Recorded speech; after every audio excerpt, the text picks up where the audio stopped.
नमस्कार दोस्तों, मैं हूं आपका दोस्त घनश्याम और आप देख रहे हो जीएस गुरुजी ऑनलाइन।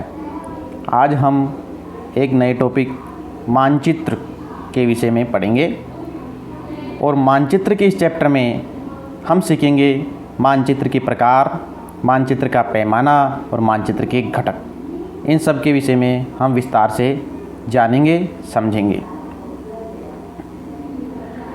एक ग्लोब बड़ा ही उपयोगी होता है, लेकिन इसकी कुछ सीमाएं होती हैं।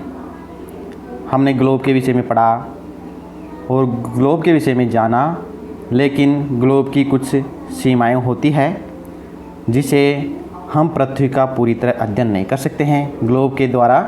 इसीलिए हमें मानचित्र की आवश्यकता होती है। मानचित्र में हम छोटी से छोटी जगह को भी दर्शा सकते हैं।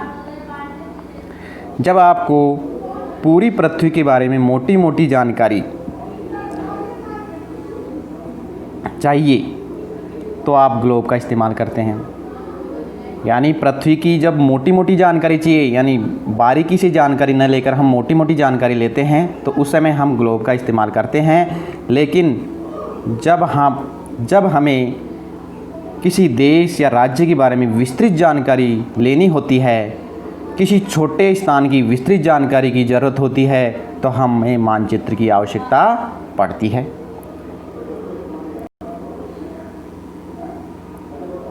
अब मानचित्र होता क्या है, मानचित्र की एक स्पष्ट परिभाषा क्या है, उसके विषय में हम मानचित्र की परिभाषा के बारे में जानते हैं।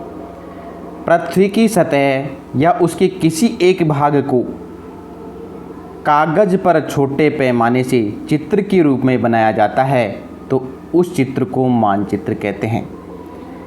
इसका मतलब है पृथ्वी की जो सतह है उसके किसी भाग को एक छोटे कागज़ के पैमाना मानकर उसको दर्शाया जाता है तो उसे छोटे चित्र को मानचित्र कहते हैं। किसी भी गोल सतह को चपटी सतह पर चित्रित करना बहुत मुश्किल होता है और इसके लिए खास रूप से प्रशिक्षित लोगों की आवश्यकता होती है। और ऐसे ही प्रशिक्षित लोग जो मानचित्र बनाते हैं उन्हें विशेषज्ञ को कार्टोग्राफर कहते हैं। यानी जो प्रशिक्षित लोग हैं ऐसे, वे जो मानचित्र बनाते हैं उन्हें कार्टोग्राफर कहते। अब हम मानचित्र के विषय में समझ चुके हैं मानचित्र होता क्या है। अब हम मानचित्र के प्रकार जानेंगे। मानचित्र के कौन कौन से प्रकार हैं, मानचित्र कितने प्रकार का होता है। तो सबसे पहले मानचित्र का प्रकार है भौतिक मानचित्र। जिस मानचित्र पर पृथ्वी की भौतिक संरचनाओं जैसे पहाड़, मैदान, पठार, मरुस्थल, नदियाँ, समुद्र आदि को दर्शाया जाता है उसे भौतिक मानचित्र कहते हैं। इसे उच्चावच मानचित्र भी कहते हैं। जो भौतिक मानचित्र है उसे उच्चावच मानचित्र भी कहते हैं। भौतिक मानचित्र के बाद में मानचित्र का दूसरा प्रकार आता है राजनीतिक मानचित्र।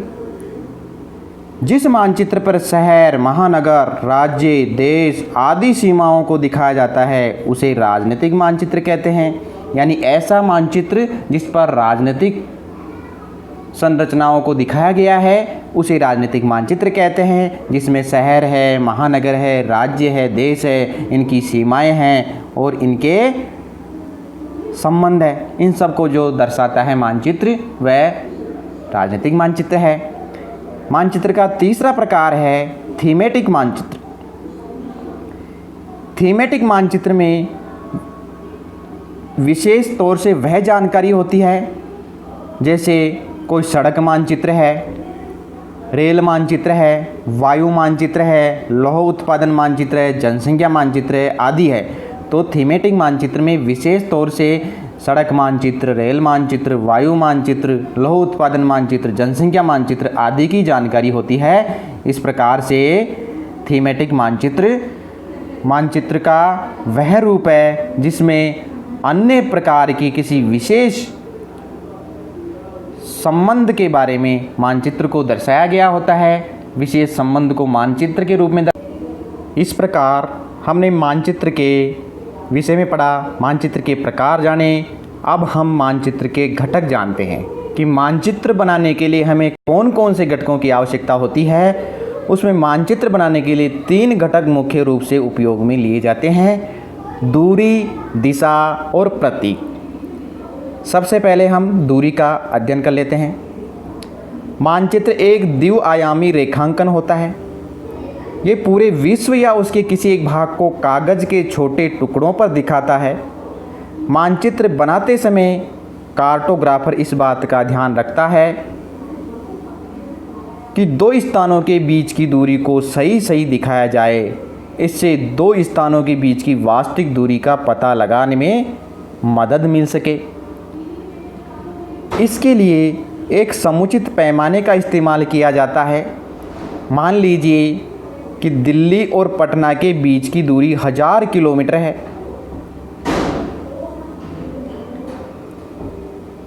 मान लीजिए कि मानचित्र पर इस दूरी को 10 सेमी लंबी रेखा द्वारा दिखाया गया है।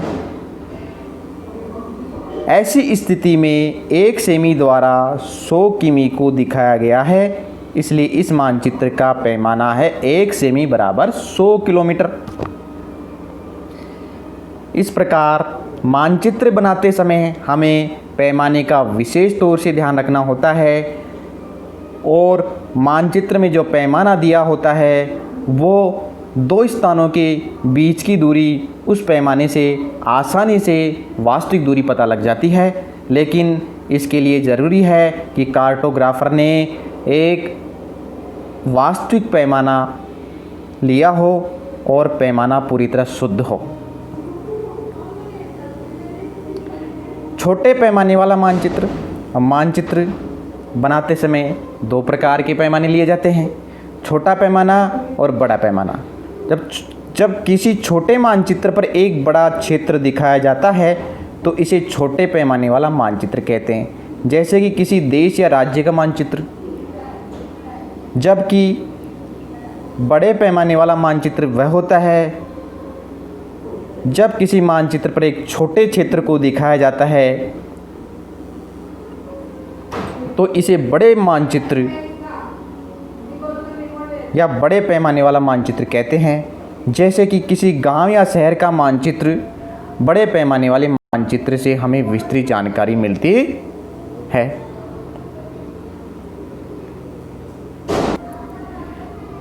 मानचित्र का दूसरा घटक है दिशा। अब एक सही मानचित्र बनाने के लिए संपूर्ण जो घटक हैं उनको पूरी तरह से हम सही तरीके से उपयोग करेंगे तो ही मानचित्र सही बनेगा। इसलिए अब हम दिशा के बारे में पढ़ लेते हैं। मानचित्र में दिशा के बारे में भी जानकारी होती है। अधिकतर मानचित्र पर आपको ऊपर की ओर इंगित करते हुए तीर के साथ उत्तर लिखा मिलेगा। जब भी आप मानचित्र देखते हो तो मानचित्र के ऊपर ऐसे तीर के द्वारा दर्शाया हुआ होता है और वहाँ फिर उत्तर दिशा लिखी हुई होती है। यानी मानचित्र में एक दिशा प्रदर्शित की हुई होती है, बाकी दिशाएं हम एक दिशा को जानकर आसानी से पहचान सकते हैं। एक बार जब उत्तर दिशा का पता चल जाता है तो अन्य दिशाओं का पता हम आसानी से कर सकते हैं। उत्तर के विपरीत दक्षिण, पूरब और पूरब के विपरीत पश्चिम को पहचान सकते हैं। और ये सभी प्रधान बिंदु कहते हैं। कुछ मानचित्रों में बीच की दिशाओं जैसे उत्तर पूर्व, दक्षिण पूर्व, उत्तर पश्चिम और दक्षिण पश्चिम को भी दिखाया जाता है। इस प्रकार दिशाओं के बारे में हम मानचित्र को आसानी से जान सकते हैं कि उत्तर दिशा का पता लगने के बाद हम बाकी दिशाएं कहाँ कहाँ हैं। अब है दिक्सूचक। दिक्सूचक क्या होता है? दिक्सूचक एक यंत्र है जिससे किसी भी स्थान पर दिशा का पता लगाया जा सकता है। इस यंत्र में एक वृत्ताकार डिब्बी में एक चुंबकीय सुई लगी हुई होती है। चुंबकीय सुई में हमेशा उत्तर दक्षिण दिशा की तरफ होती है। सदियों से मुसाफिरों और नाविकों द्वारा चुंबकीय सुई का उपयोग होता आया है। इस प्रकार दिक्सूचक सुई के सहायता से हम दिशाओं का आसानी से पता लगा सकते हैं। मानचित्र बनाने के लिए जो तीसरा प्रमुख घटक है वह है प्रतीक। कोई भी मानचित्र बनाने के लिए प्रतीक जरूरी है। कार्टोग्राफर को अन्य जानकारी भी दिखानी पड़ती है, जैसे कि प्रमुख भवन, संरचनाएं, नदी, कुआं, डाकघर आदि। इन चीज़ों को उनके चित्रों से मानचित्र के छोटे में दिखाना संभव नहीं होता है, इसलिए इन चीज़ों को प्रतीकों के द्वारा दिखाया जाता है।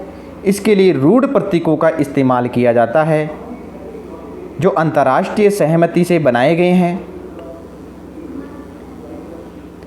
मानचित्र में अक्सर पहाड़ों को भूरे रंग से, मैदानों को हरे रंग से और जलाशयों को नीले और पठारों को पीले रंग से दिखाया जाता है। इस प्रकार से ये प्रतीक बने हुए हैं जो मानचित्र में आप आसानी से देख सकते हो। पहाड़ों को तो भूरे रंग से दिखाया जाता है, मैदानों को हरे रंग से, जलाशयों को नीले रंग से और पठारों को पीले रंग से दिखाया जाता है। ये संपूर्ण विश्व में एक ही प्रकार से दिखाए जाते हैं। इन सब का अंतर्राष्ट्रीय मानक बना हुआ है, अंतर्राष्ट्रीय सहमति के आधार पर, जिससे ये प्रत्येक मानचित्र में ये रंगों के आधार पर समानता इनमें मिलेगी। रेखा चित्र। स्मृति पर आधारित चित्र को रेखा चित्र कहते हैं। रेखा चित्र किसी पैमाने पर आधारित नहीं होता है। यदि आपको अपने मित्र को अपने घर का रास्ता बताना हो तो आप एक रेखा चित्र बनाकर बता सकते हैं। यानी जो अपनी स्मृति में जो चित्र है उसी को रेखा चित्र कहते हैं।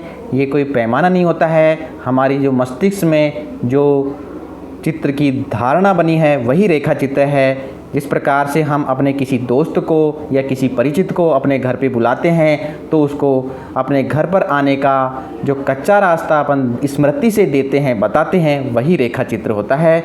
इसी प्रकार रेखा चित्र जो कच्चा खाका जो तैयार करते हैं उसी को रेखा चित्र कहते हैं। वो किसी भी चीज़ का, किसी भी वस्तु का हो सकता है खाका। जब किसी छोटे क्षेत्र को एक बड़े पैमाने से दिखाया जाता है तो इसे खाका कहते हैं। जब कोई छोटा क्षेत्र होता है और उसको बड़ा पैमाने पर बड़ा दिखा दिया जाता है तो उसे खाका कहते हैं। जैसे मकान का नक्शा दिखाने के लिए आर्किटेक्ट, वास्तुशास्त्री खाके का इस्तेमाल करते हैं। इस प्रकार हमने इस चैप्टर में मानचित्र के विषय में विस्तार से अध्ययन किया। मानचित्र को जाना, मानचित्र क्या होता है, मानचित्र की परिभाषा पढ़ी, मानचित्र के प्रकार पढ़े। मानचित्र 3 प्रकार के होते हैं। मानचित्र के जो घटक तत्व है, मानचित्र के तीनों घटक तत्वों को हमने विस्तार से जाना और इस प्रकार से हमारा यह मानचित्र का चैप्टर पूरी तरह कंप्लीट हो गया है। अब हम अगले चैप्टर में नया टॉपिक लेकर आएंगे। अगर आपको ये वीडियो पसंद आया तो कृपया इसको लाइक करें, हमारे चैनल को सब्सक्राइब करें और इससे संबंधित किसी भी प्रकार की कोई क्वेरी हो आपको तो आप कमेंट करिए। हम आपके कमेंट पढ़ते हैं और प्रत्येक कमेंट का जवाब देंगे। आपकी प्रत्येक भावना, आपकी प्रत्येक प्रश्नों के हम जवाब देने की पूरी कोशिश करेंगे। धन्यवाद।